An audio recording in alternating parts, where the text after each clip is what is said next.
Hi friends, welcome to the Spice Ladle.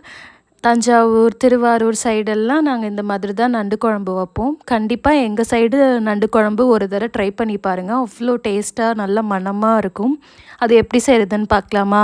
அதுக்கு ஒரு கடாயில் கடலை எண்ணெய் கொஞ்சமாக ஊற்றிருக்கேன். கடுகு, சோம்பு, கருவேப்பிலை போட்டு தாளிச்சிட்டு 1 கிலோ நண்டுக்கு 1/4 கிலோவுக்கு மேலே சின்ன வெங்காயம் மட்டும்தான் உரித்து சேர்த்துக்கோங்க.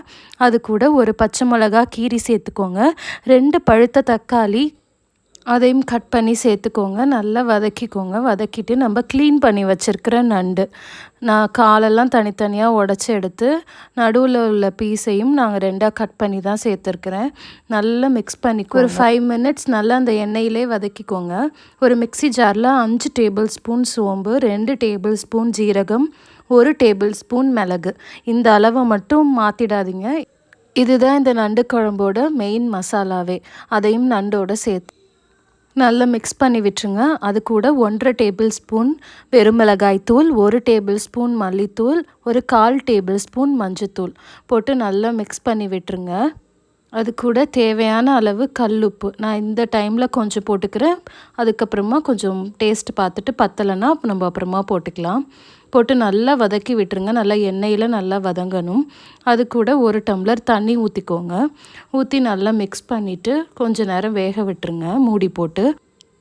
அந்த கேப்பில் ஒரு 1/2 மூடி தேங்காய், ஒரு 10 பல்லு பூண்டு போட்டு நல்லா மிக்ஸி ஜாரில் நல்லா நைஸாக அரைச்சி எடுத்துக்கோங்க. ஒரு பெரிய நெல்லிக்காய் சைஸ் அளவு புளி எடுத்து அதையும் கரைச்சி நல்லா வெந்த நண்டோடு ஊற்றி கொஞ்சமாக தண்ணி ஊற்றி இன்னும் கொஞ்சம் உப்பு போட்டு நல்லா மிக்ஸ் பண்ணி விட்டுருங்க. இப்போ தான் நண்டு நல்லா அந்த புளியில் வெந்து நல்லா அந்த குழம்பு நல்லா கொதித்து வரணும். நல்லா நண்டெல்லாம் வெந்த பிறகு குழம்பு நல்லா புளியெல்லாம் கொதித்த பிறகு நம்ம அரைச்சி வச்சுருக்கிற தேங்காய் பூண்டு பேஸ்ட்டையும் போட்டு நல்லா மிக்ஸ் பண்ணி விட்டுட்டு ஒரு 2-3 நிமிஷம் கொதி வந்தால் போதும். ரொம்ப கொதிக்கணும்னு அவசியம் இல்லை. கொத்தமல்லி தூவி இறக்கிட்டிங்கன்னா சூப்பர் டேஸ்ட்டான நண்டு குழம்பு ரெடி. இதை நம்ம சாதத்தோடு போட்டு சாப்பிட்டா அவ்வளோ டேஸ்ட்டாக இருக்கும். நல்ல சோம்பு வாசனையாக அந்த நண்டோட ஸ்மெல்லே தெரியாது. அவ்வளோ சூப்பர் டேஸ்ட்டாக இருக்கும். கண்டிப்பாக இந்த மாதிரி ஒரு தடவை ட்ரை பண்ணி பாருங்கள். உங்களுக்கு ரொம்ப பிடிக்கும். இந்த வீடியோ பிடிச்சிருந்ததுன்னா லைக், ஷேர் அண்ட் சப்ஸ்கிரைப் பண்ணிக்கோங்க நம்ம சேனலுக்கு. Tata, see you, bye bye.